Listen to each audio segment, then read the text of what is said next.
In this video, we catch up with Justin Cline of Eldon Builders, lead carpenter on this whole house remodel here on the New Jersey coast. To date, the builders have lifted the house 2 feet, completely gutted the interior, installed new windows, air-sealed, insulated, and are now tackling the trim and siding. Today we're focused on the rear of the house, where they will be installing Versatech stealth board on the porch ceilings, groove side down, as called for by the designer. Before installing the first board, Justin does a dry layout on the flat to physically determine the board's starting point. Okay, so right now I am laying out what I have rough framing wise for this soffit to fit in, just so that I don't end up with a small sliver at the end. The goal of the layout is to ensure that the reveal established by the first board is the same on the final board on the opposite side. That means accounting for the box beam and the cove molding in the layout, both installed after the ceiling. So I referenced this as the groove, and then you got your tongue side. This is the piece you're actually going to be seeing, the finished product. Now, this is the framing. Here's your 1x. So that'll go up there like that. So what happens is you actually lose 3/4 of an inch there.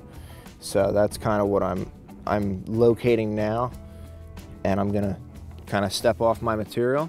And by the time I get to the end, I'll see what I have at the end, and if I need to adjust, I start here, make my adjustment on the first piece, and the rest is easy sailing. I will take a few scraps and just kind of work out something that looks like an even number, and then do some simple math from that. So 3 pieces all snapped together equals 16 inches on the nose, and what that does is gives me a good even number all the way through to see where that's going to end up.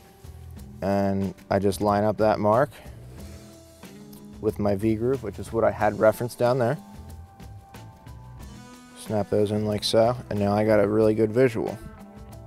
I have this mark here, which is a Versatech 1x8, and then I have a 1/2 inch sheet stock siding. So there's my framing, which is the number I referenced. And I can see this, it's kind of crowded right there. So if I were to shift this whole assembly 1.5 inches to the wall, I think we'll be good.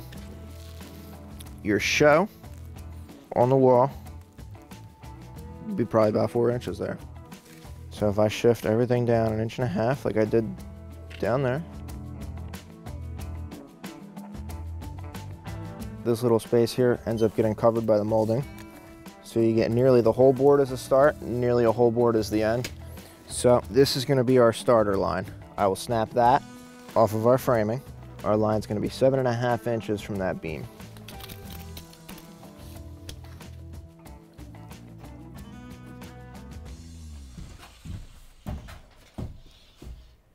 Okay, I'm good there.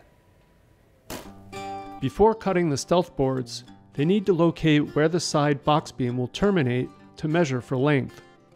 For expansion and contraction, Justin will subtract 1/2 inch from the overall measurement to leave a 1/4 inch gap at each end. Okay, so we got a stack of boards here ready to go, cut to length. Got a line snapped.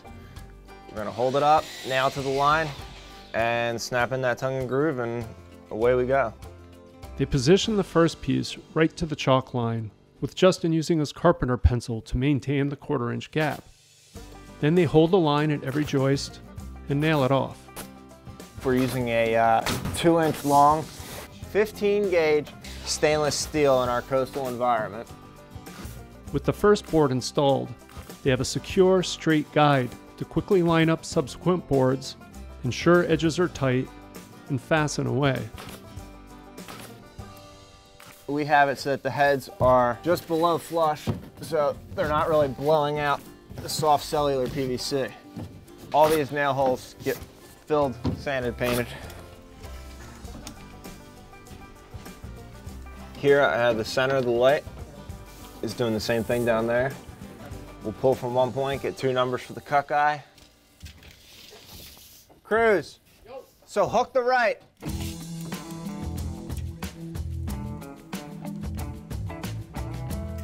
Because the light holes land between two adjacent boards, they sister them together and use clamps to hold them steady while they make a single pass for each hole, using a hole saw matched to the light's housing.